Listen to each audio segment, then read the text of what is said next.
Welcome. Thank you for joining us today. We have Jonna Forsyth, who is going to be presenting part 3 of our Informational GED series, Expanding Student Success with GED Manager and Online Proctored Testing. My name is Laura Greer. I am with TCAL. I also have Beth Ponder joining us today.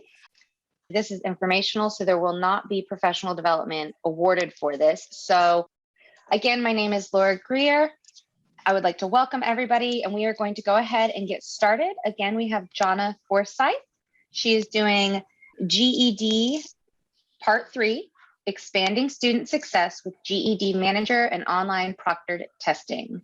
Jonna, it's all yours. Thanks so much. Thank you, Laura and Beth. I really appreciate it. And I'm going to rely on you guys to keep me honest. If there's a question in the chat, feel free to just break in and let me know if I seem to be moving away from the topic that question might be referring back to, so that we can take some time for Q&A as well. So I just want to thank TCAL again for having me and partnering with me for this series of sessions that we really felt like now was the time to just kind of get reacquainted with GED, have an opportunity for a refresh with anyone who hasn't really had to focus on the GED exam in a while for one reason or another. Maybe you're a new teacher, or maybe your teaching assignments have changed at your program. And so I am currently based out of Seguin, Texas. I've been the state relationship manager for GED almost 2 years now. Although some of you I've known for quite a bit longer, as I've worked in high school equivalency testing for quite some time. And one of the resources that I have found to be just incredibly helpful for a number of programs is our GED Manager database. And many programs in the state now have access to GED Manager. If you don't currently have access to GED Manager, I hope that by the end of the hour, you have a reason to reach out to me and follow up and see how I can help you gain access, because it is a free resource and a wealth of information. And then as soon as the pandemic hit and test centers were shut down as a result, we started rethinking how testing was made available to students who needed the GED exam. And so we very quickly launched what we commonly refer to as OP. It's a shortcut for online proctored testing. And that's where students are able to test at home if they choose to. And that certainly remains an option for anyone. And there are certainly some benefits to being able to test at home and the flexibility that offers. So we're going to take a closer look at that as well. Even though in Texas, many test centers are open, not many are open to full capacity yet. And there are some scheduling challenges and availability challenges that have always been there, depending on the part of state that your students live in. So hopefully that is also a good resource for your students as they continue to pursue their text chase. So let's take a closer look. My intent really is to kind of just talk about GED Prep Connect. That is the part of GED Manager that is available to adult education and literacy programs. So you'll hear me refer to both. It's interchangeable. I like the term Prep Connect, but we all know GED Manager, it seems, more widely, because even test centers have access to GED Manager. It's just that their access is a little bit different. So GED Manager, Prep Connect, it's all the same system. And you have an opportunity to enroll students or find students to enroll and boost your enrollments. We're going to take a look at how you enter your Teams ID. That's particularly important for students who are enrolled with TWC, and we'll talk a little bit more about that. There's reporting features within GED Manager that we're going to review. And then anyone who's given a voucher, either for the GED Ready practice test or for any of the exam subjects, you're able to confirm if the voucher has been redeemed through GED Manager as well. So we'll take a closer look at that. Earlier this year, we released a new functionality within GED Manager that we call GED Direct or GED Ready Direct. And so I love it so much that I wanted to spend about 5 minutes or so, maybe 10 at the most, to show you why I love it, for those of you who might want to take advantage of that. And then we're going to use a chunk of our time, like I said, to talk about the OP solution. We've made quite a few enhancements since we first launched it almost a year and a half ago.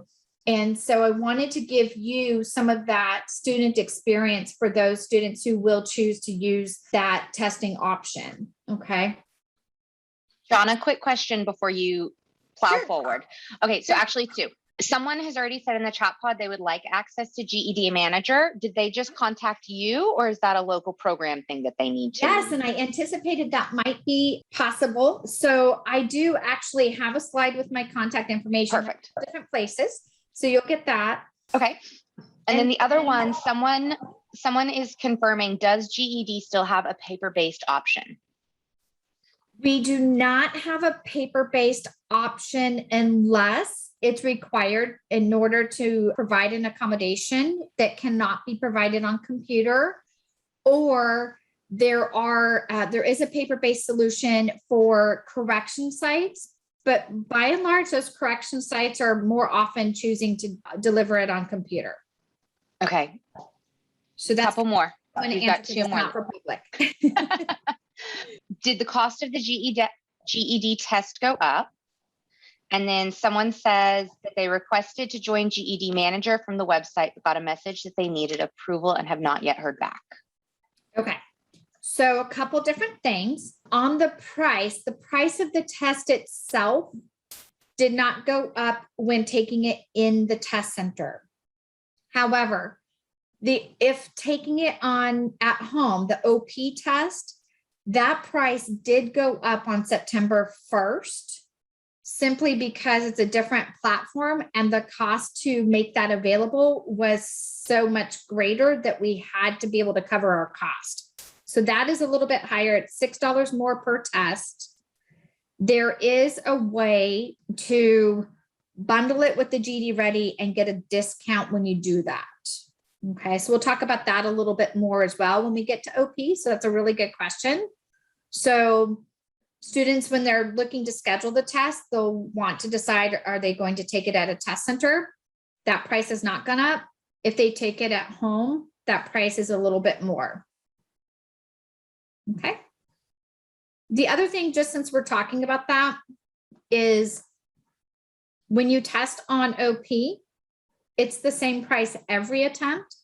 Whereas when you test at a test center, if you have to retest because you didn't pass the first time, it's offered at a discount for that second and third attempt. So that's a little bit of a policy different as well. And we do have more information on policy differences on our website as well. Okay. So all good questions. You're kind of starting to anticipate some of the information I have for you today. All right. Any other questions, Laura? We have, so the only other one that we have two questions. I think one of them will be addressed when you talk about vouchers, but the other one, if you want to just speak for a second, possibly, some folks say they've requested access, but they're waiting for approval. Yes. Okay. So that was the other one that you mentioned. I lost track of. Thank you. So in Texas, for access to GED Manager, we have to have a data agreement with the program site. What happens when you apply online, that goes to a team that filters out. They know for Texas, we need approval. So that has to be forwarded to me where I can confirm if we have an agreement on file. If we do, then we just have to get the approver for we have an approver person identified at each program to approve you. That's usually a quick email. If we don't have a data agreement, then we have to get a data agreement signed.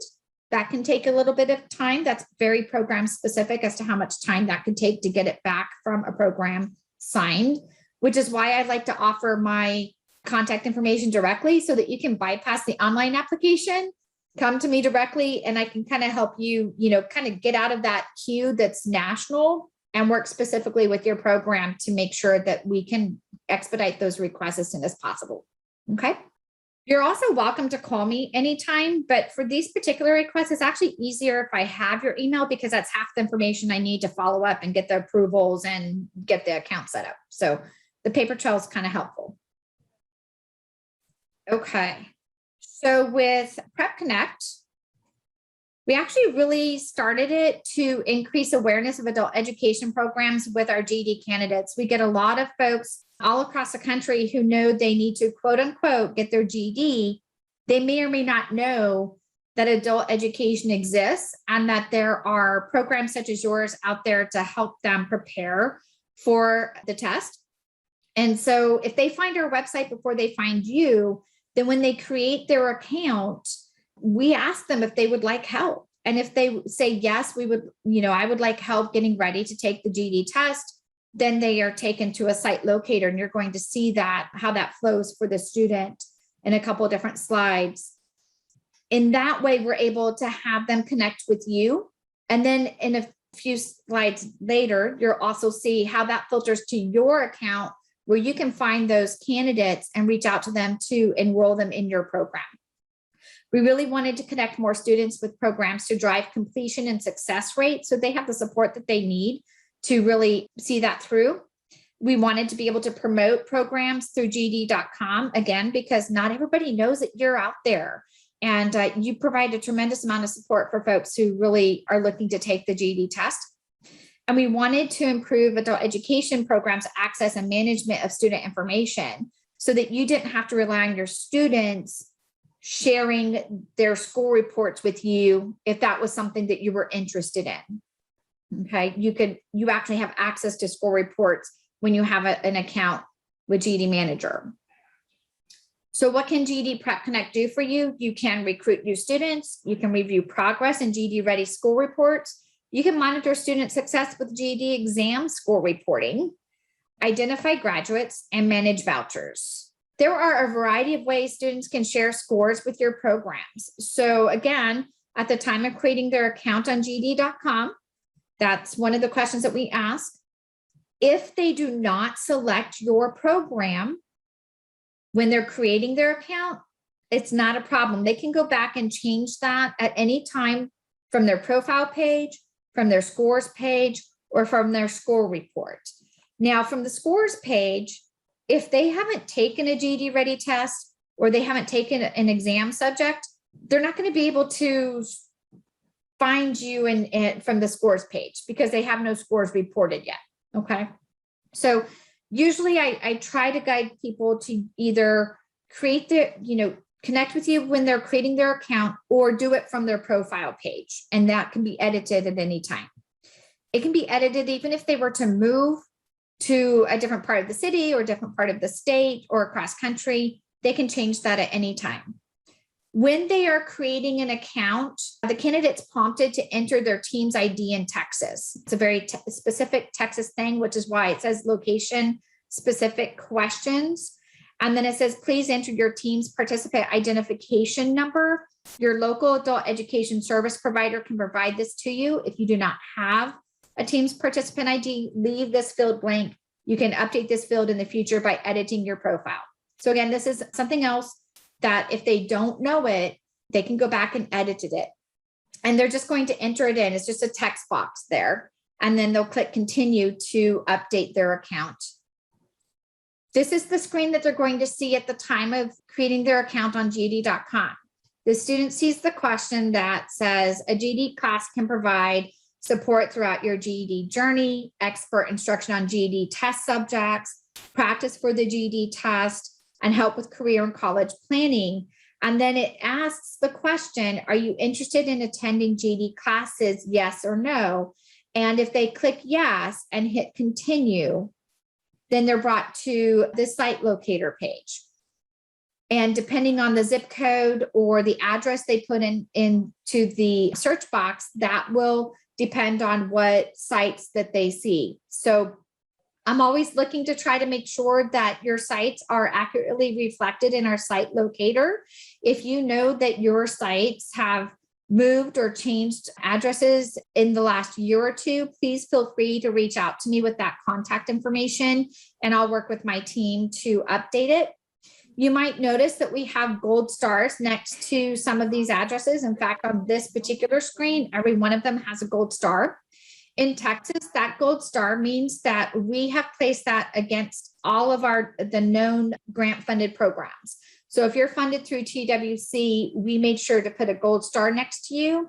And that's so that students can find those programs in hopes of qualifying for a voucher. If you remember, we had a subsidy program through August, and we're looking forward to being able to renew that process as well. So we haven't removed those gold stars because we're anticipating that program will be reinstated. You're welcome to take a look at the site locator. And if you want to take a look at your student's journey in creating an account, you're more than welcome to create one yourself.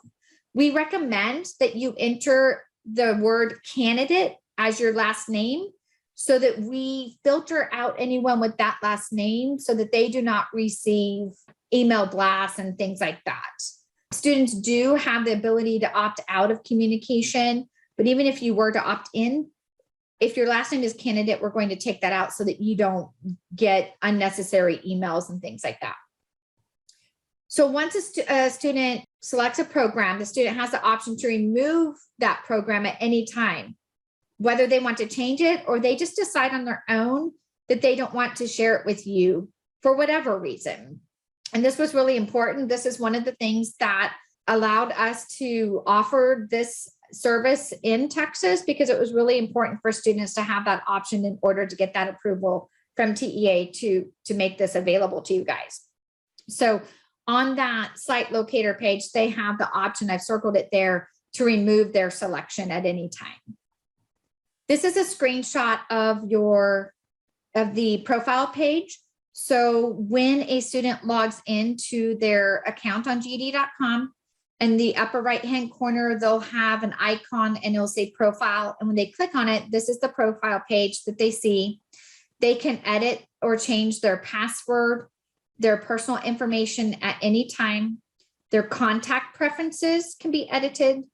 The state requested information can be edited. This is where they can update their Teams ID. For example, if they left it blank and they need to enter it, this is where they would do that. If there was a typo in their Teams ID, this is where they would go in and edit it, because you have the ability to see it, but you don't have the ability to change it. The student would have to be guided to do that.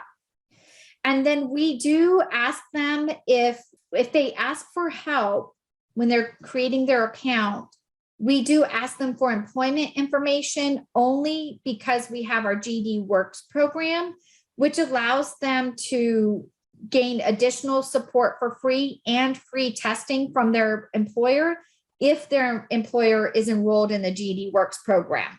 So there's basically a drop-down menu of participating employers that they can choose from, and that's validated behind the scenes, and then they're invited to participate in the GED Works program in addition to your program if they also choose a prep center.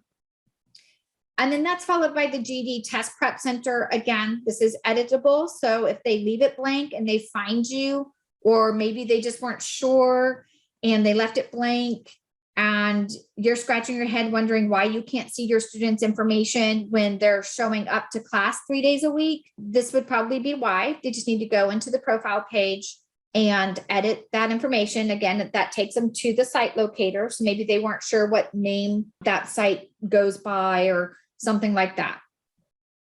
And then if they have applied for a testing accommodations, that information is also held within their profile, and they can request accommodations from their profile page here as well.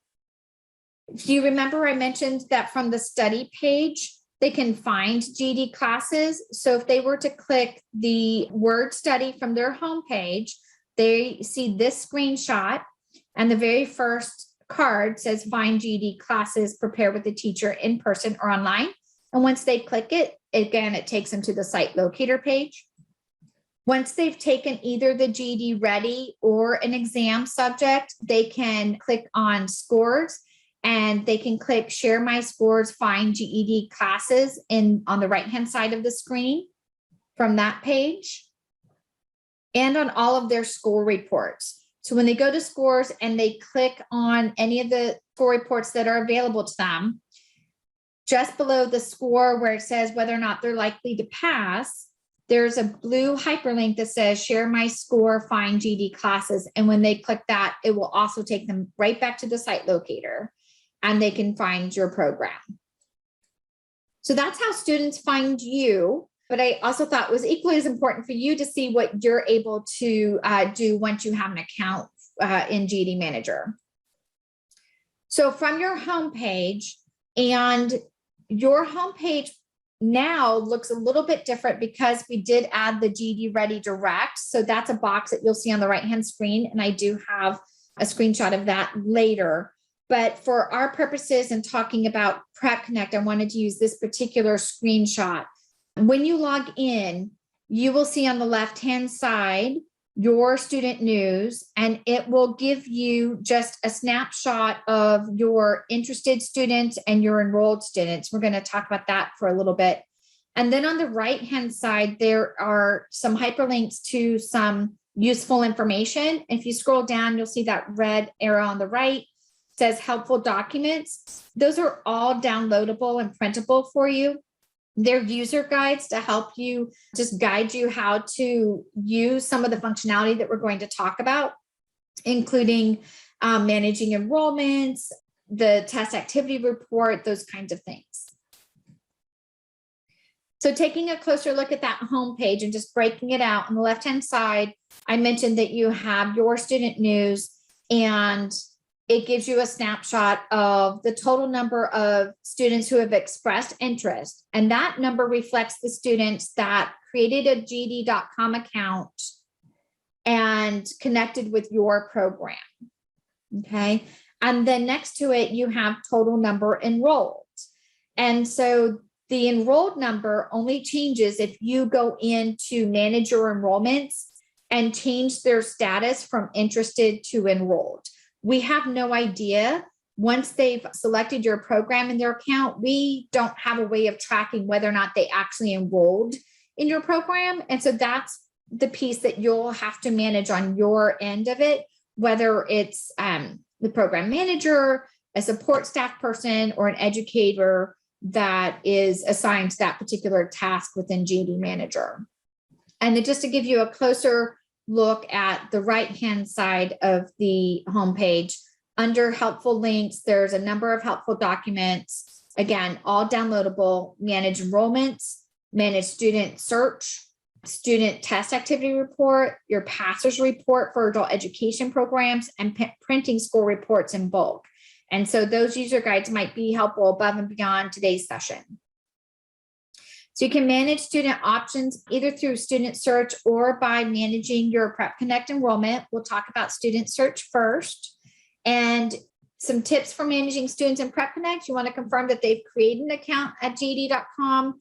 And this most often can be done fairly successfully during orientation. Sometimes it just needs to be done one-on-one as students prepare for GED. That's a very program-specific decision, but only those students who opted into your program will be available to you in GED Manager. So once you have selected student search from the Manage Student drop-down menu in the top blue ribbon, you will see this page for student search, and you can look up one student at a time if you need specific information about that student on this page. And when you click on the student's name, you'll find additional details about his or her activity, including test scores, demographic information, and their team's ID. Okay. Once you click on their name, you get the view of the student. The top of the student profile includes their demographics and contact information. As you scroll down, you'll see their results for every test, whether it's a GED Ready or an exam. And anything in blue is a hyperlink. So if you were to click on the title of the subject test taken, that will take you to the score report. If you were to click on the score, that would also take you to the score report. This is Beth. Could I interrupt for just a second, since we're in looking at the student profile? We did have a question from Pamela about, can she see the student team ID number? Can you go back a slide and show us where we would see the team's ID number? I'm actually about to show that to you now. Okay, it's perfect. Scores. Yes. So perfect. Perfect. In this screenshot on the screen, right below the scores I have circled, you'll see that it says jurisdiction questions. And on the right-hand side, there's a plus sign. So when you go into your student's account and you go into this view student, you're going to scroll down past their demographic information just past their scores where it says jurisdiction questions, you'll need to click that plus sign. And when you do, this is what you see. And the team's ID question is the very first question that I've highlighted in the red block here. If they answered it, it would be here on the right-hand side under answer, and then when it was updated, okay? If they didn't answer it, it's blank, mine's blank. I don't have a team's ID. So in this case, it was left blank, okay? But this is where you would go to verify the team's ID. So to manage your GED Prep Connect enrollment, you would go down below Manage Student to your Manage GED Prep Connect enrollment option. And when you do select that option, you again go to the student search page, but then you have more information available to you in regards to their enrollment status, the date that was updated, and then on the right-hand side, it says Action Edit.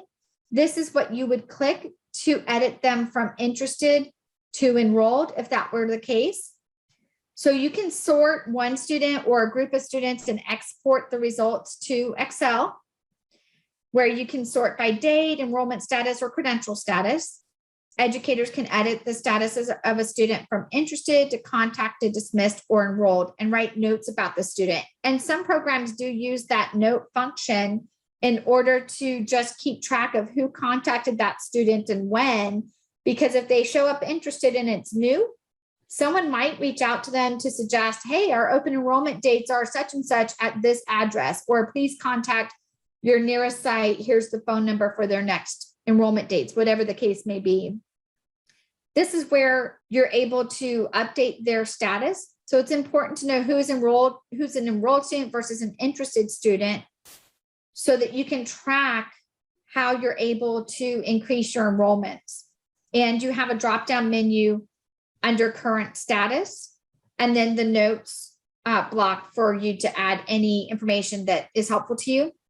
So educators will also see students' information who are interested in a program but not currently enrolled. It is up to the adult education program to reach out to those students to get them to enroll.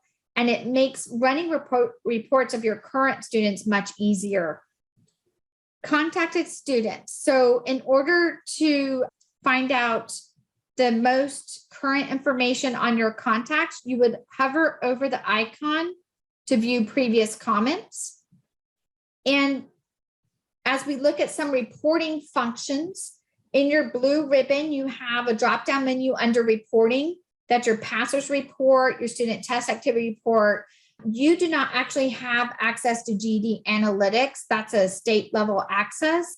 But your passers report will allow you to run only the passers report over a certain time period. You're able to determine what that time period would be. The student test activity report is my favorite page. It allows you to run reports based on test activity for both GED Ready and the GED exams. So you're able to filter out your GED Ready reds, GED Ready greens, GED passed, those students who are below passing on GED, et cetera. You can also sort by test subject or even certain dates. When you choose the student test activity report from the reporting drop-down menu, you have your test activity filter here, which gives you those options of GED passed or below passing and your GED Ready. You can filter by exam subject. If you're interested in finding out which of your students have taken a test at home, that's our on-view filter. So I wanted to point that out because in GED Manager, it says on-view, it does not say OP. On-view is just the official platform name. And then we're going to take a closer look at this, I believe, in the next screen, but just wanted to point it out. Just below test activity, you have your voucher square. And so that's where you would enter the voucher number to find out who used that voucher code. So during voucher lookup, each voucher number, you enter the voucher number in the filter, and voucher numbers will also appear during any other filtered search.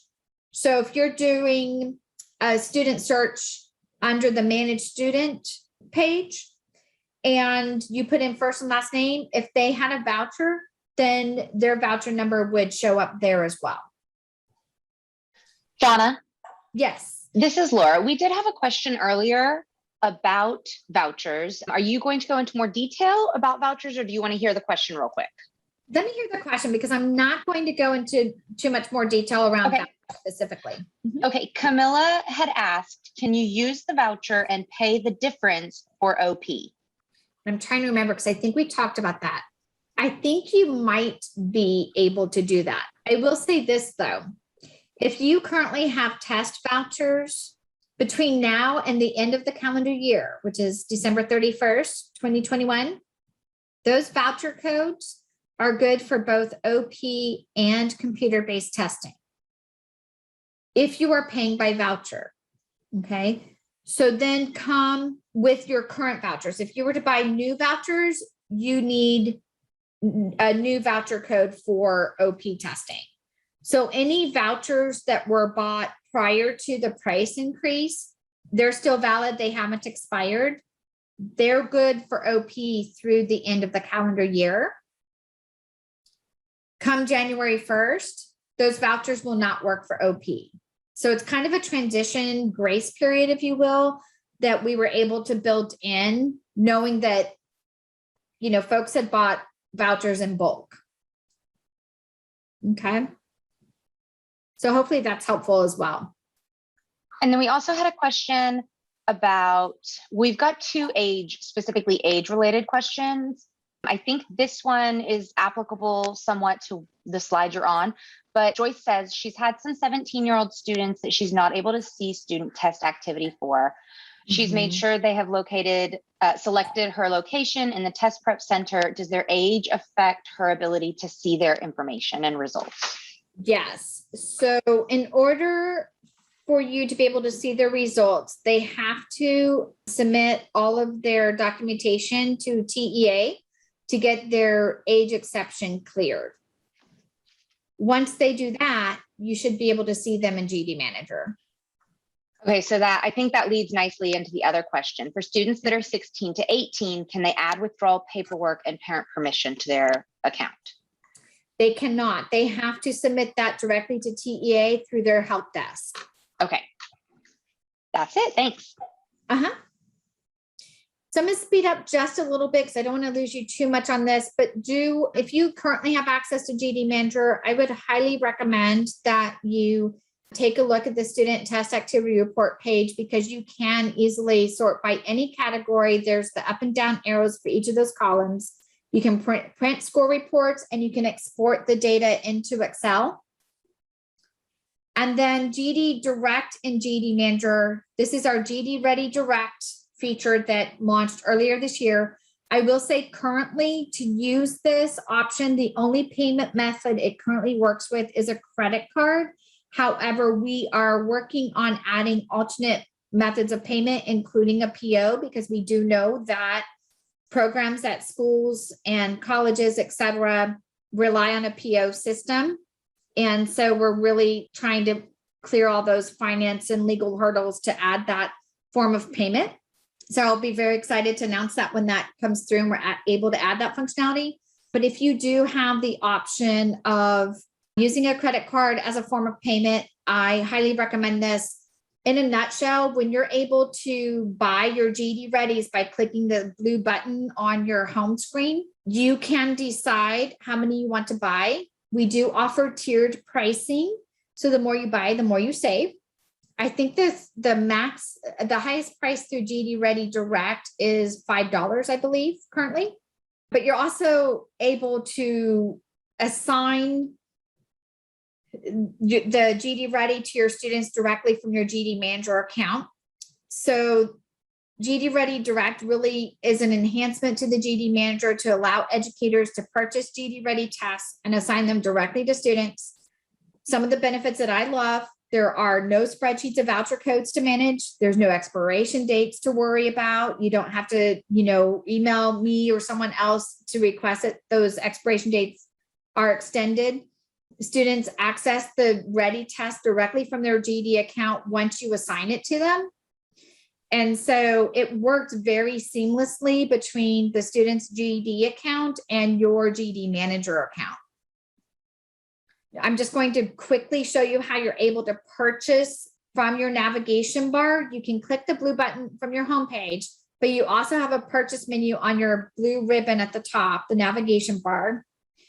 It also allows you to manage your GED Readies as well as access your order history. And when you click buy GED Readies, you automatically go to our e-commerce site to establish your account.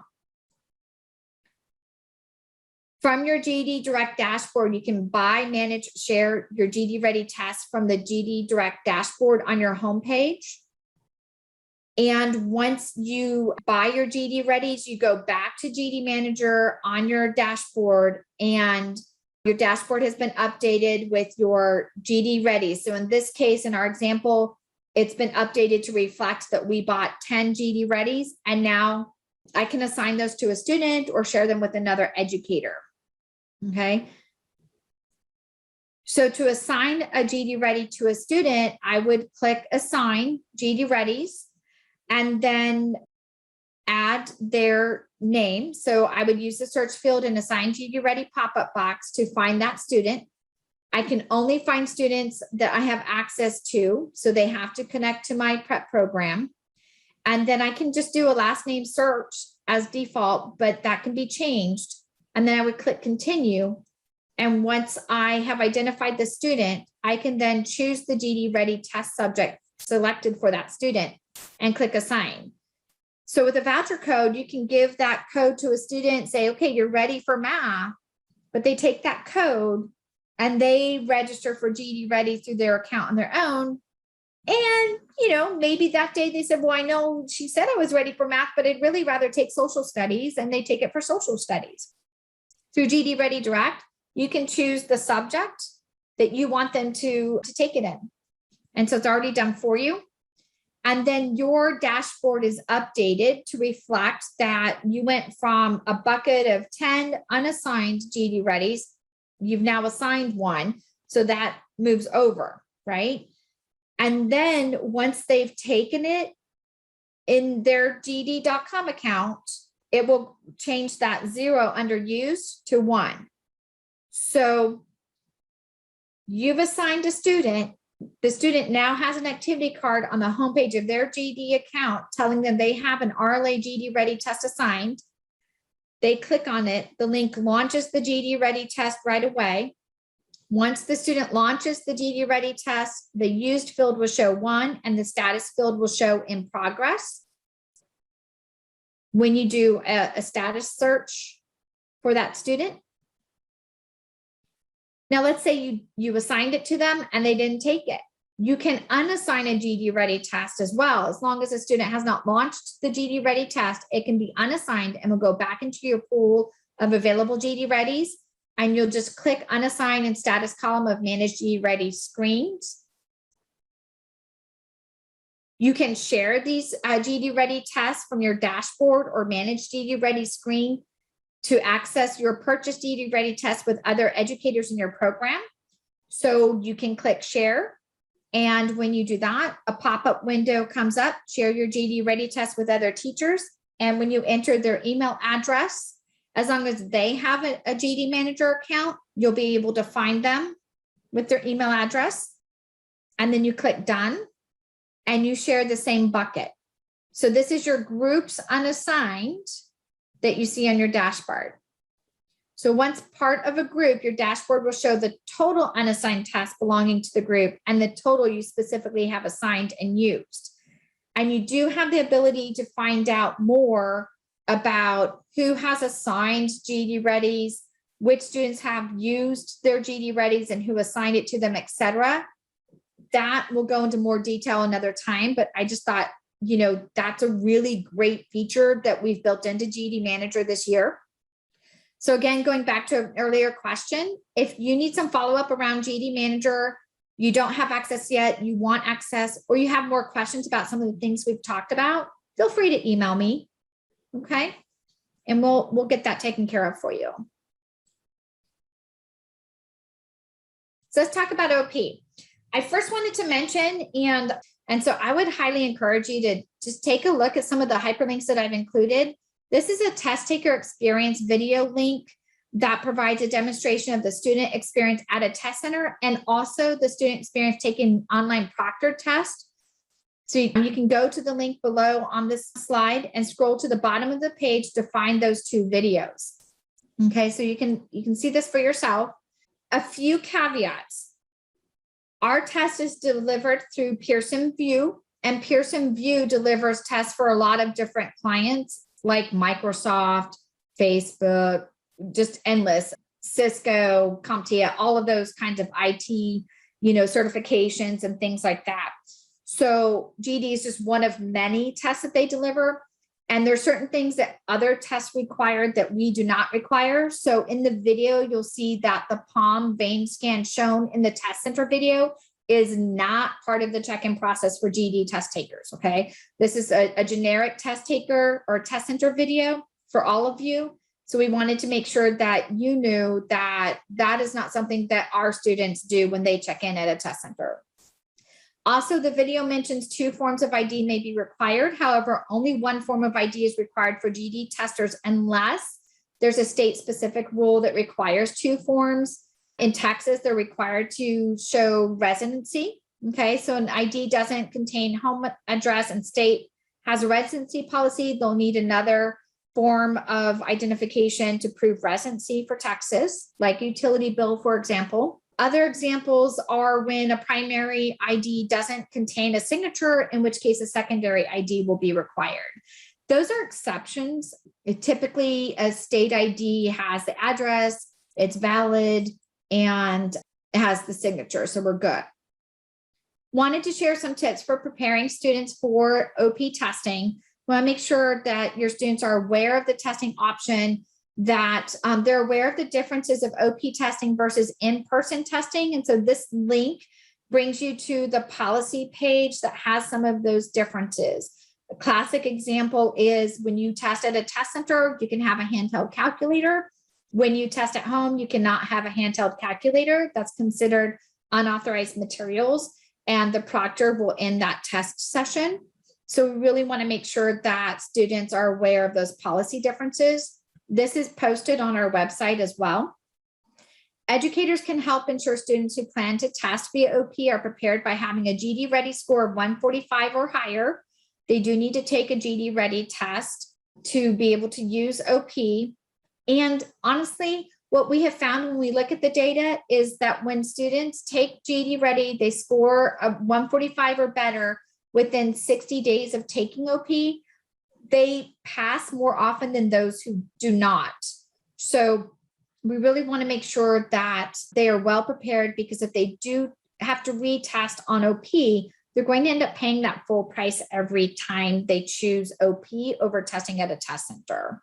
So that's really important. And we want to help make sure students are aware of OP test resources, such as the virtual whiteboard tool and the virtual calculator tutorial video, both of which can be accessed via the student's GED.com account. And I've actually also included some additional information on that here as well, just for your convenience. So testing at home with OP includes anyone 16 years or older. Now, 16 to 18-year-olds do require a state age exception, and they do require a legal parent or guardian in the room with a valid photo ID during the check-in process, okay? When testing at home, a GED Ready green zone score, that is that 145 or better, is required when scheduling the first attempt, okay? And the test is available in English or Spanish. Most accommodations are supported by OP. There's a couple more that we're working on, including a reader and a scribe, for example, because OP testing typically prohibits another person from being in the room with the tester. And obviously a reader or scribe is another human being that would have to be in the room. So we're just working through a few things in our process to be able to provide that accommodation for that option. For anyone who opts to take the test in Spanish, any of the 4 subjects or all the 4 subjects, they are provided Spanish language support from end to end, from the check-in process all the way through to the end of the test.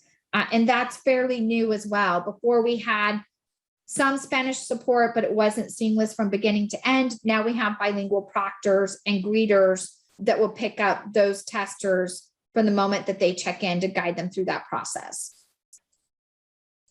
There's certainly some benefits to testing at home. It removes certain barriers such as transportation. There's a reduced risk of COVID exposure and flexible availability and testing appointments. OP is generally available at least 6, if not 7 days a week. And because it's available across the country, it's available almost 24 hours a day. There's increased flexibility to reschedule and cancel tests without penalty. So students may cancel or reschedule up to 30 minutes before test appointment time. And they do need to check in up to 30 minutes prior. They do have up to 15 minutes after their scheduled time. If it's 16 minutes after their scheduled time, they'll be considered a no-show and they won't be able to check in. So we really want to encourage students to check in closer to 30 minutes before rather than waiting till their scheduled appointment. And students have reported that testing at home does reduce some triggers of test anxiety because they are able to test in a familiar setting. And it is a private setting. So that's not even an accommodation they have to request anymore to test alone. When students log into their account, they are presented with 2 different options to schedule their tests. They're asked if they want to take their test online or in person at the test center. And as they scroll down on that page, they can get more information on either testing online or in person at a test center. And the online testing option has some additional information. We do need students to run a system check when they register for their test, because that gives them an opportunity to say, hey, I don't have the necessary technology to make this happen, and I'm going to have to figure out how I can test at a test center or access OP testing at another private secure location. There are some minimum technology requirements, including a laptop or desktop computer, internet, a webcam, and speakers. I know of at least one case where a tester tried to use the camera on their smartphone instead of a webcam, and that just won't work. The smartphone just freezes, and so then the test session can't happen. So we want to make sure that they do have a viable webcam.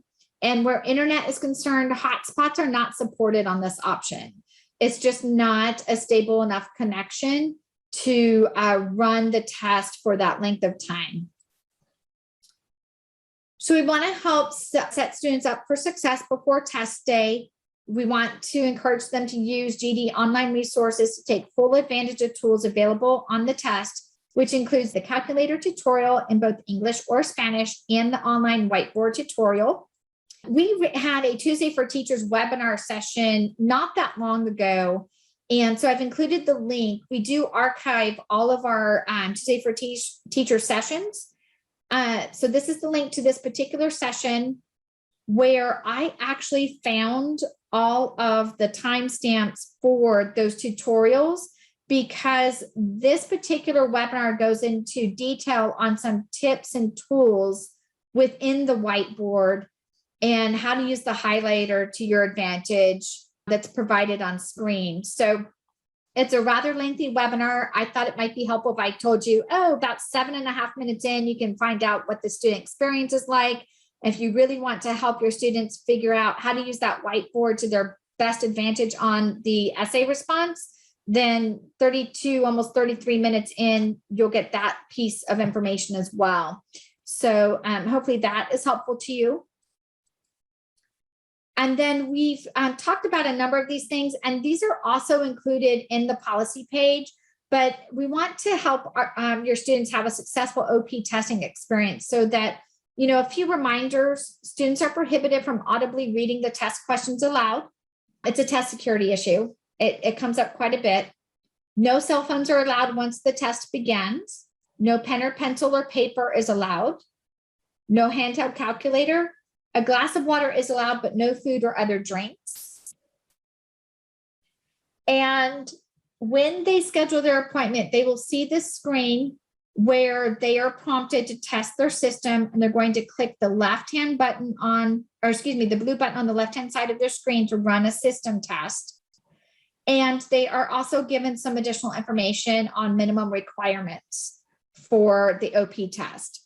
It's pretty quick. It just takes about 5 minutes to run the test. But if it doesn't work, then they're told that in advance so they can make other arrangements to test.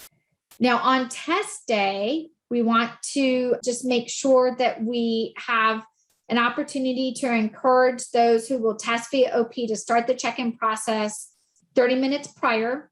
And once a student test begins, they cannot get up or leave their seat or leave the room. There are no unscheduled breaks allowed.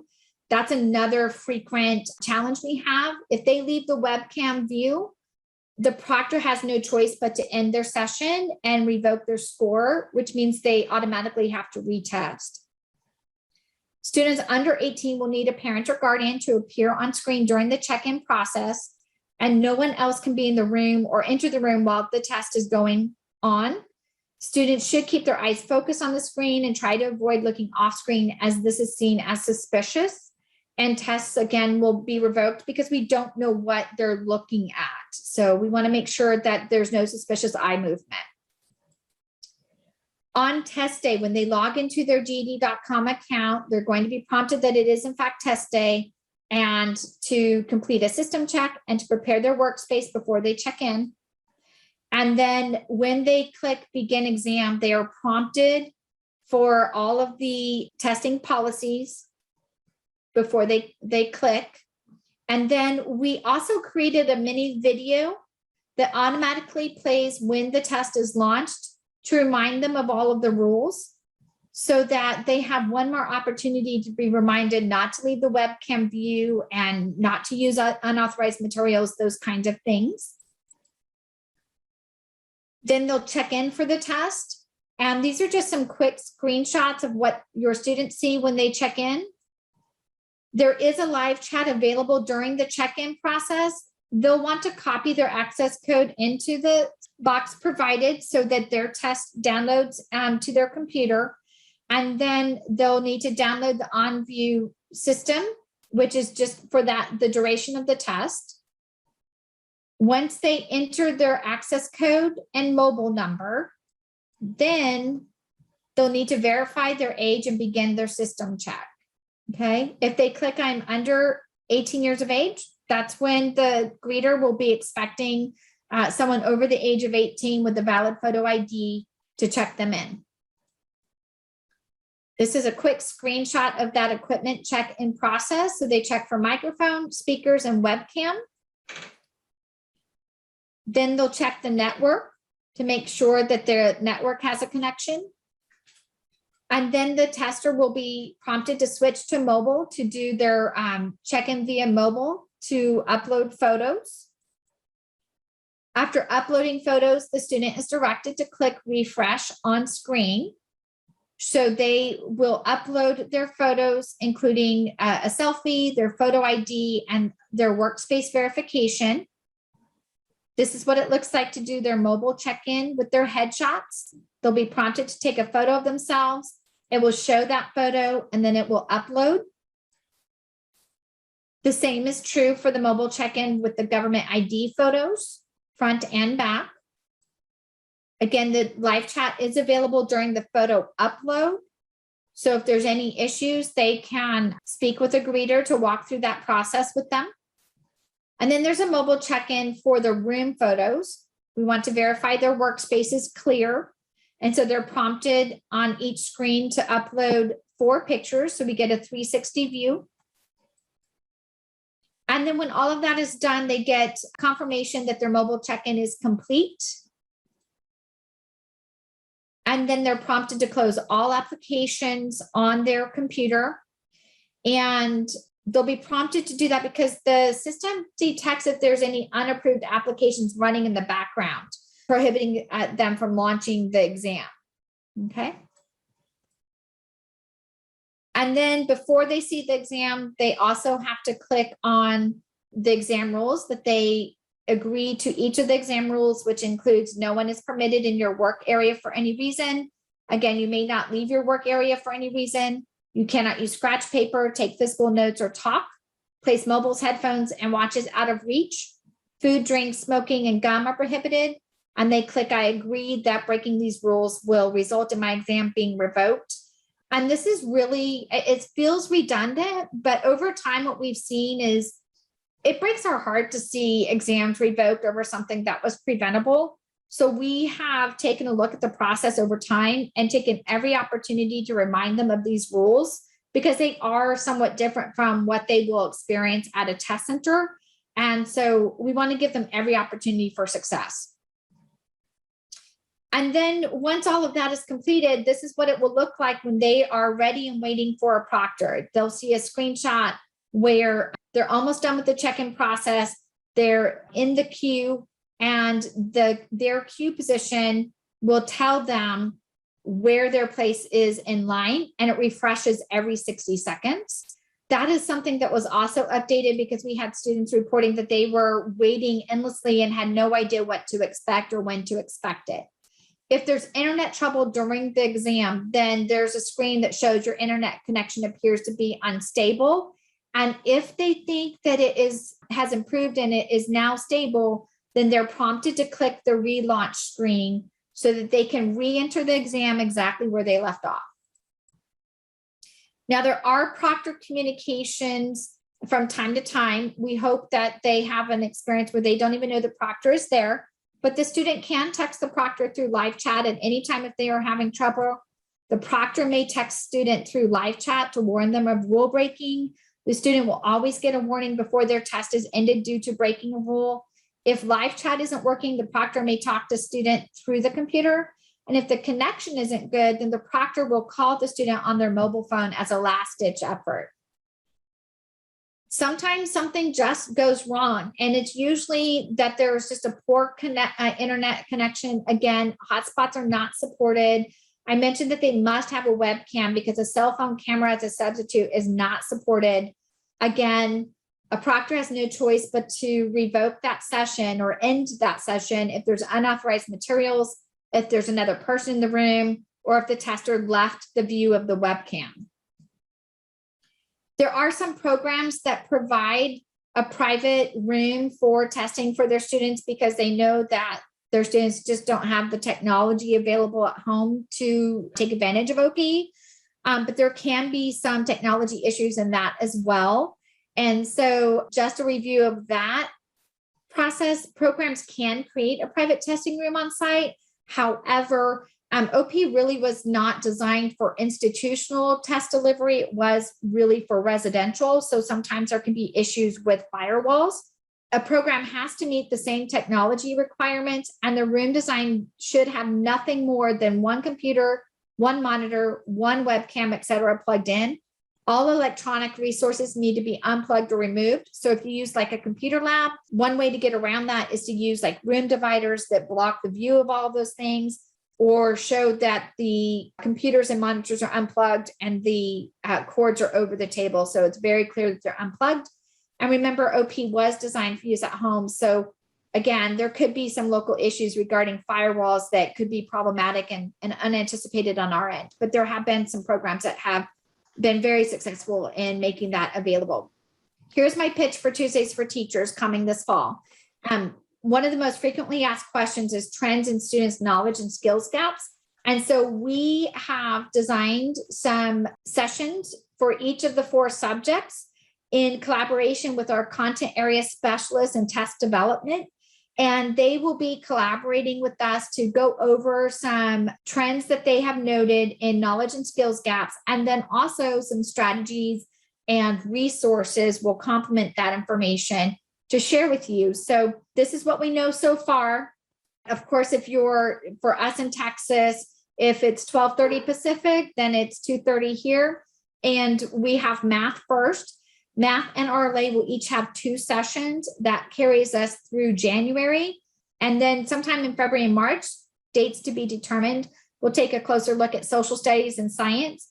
And then in May, we're going to be looking at some individual hot topic sessions based upon your interest and observations of student and educator trends. So that's some idea of what to be looking for.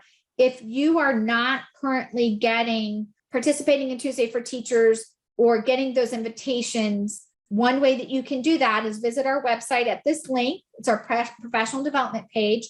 We archive all of these webinars, so you can take a look at them at any time. All of the supporting documents for those webinars are uploaded with the recordings. So if you can't join us live, you can take a look at them on your own time at any time. And as you scroll down to the bottom of that page, you'll see where you can sign up for the in-session newsletter. And that's where we announce our Tuesday for Teachers, the date, time, and when you're interested, you can click in for a registration link. Thank you so much, Laura and Beth. I really appreciate your support today. Thank you so much for a fantastic session today. We really appreciate it. Well, thank you so much for hanging in there with me. Really appreciate everyone's time and attendance, and keep in touch, and we'll see each other soon, I hope.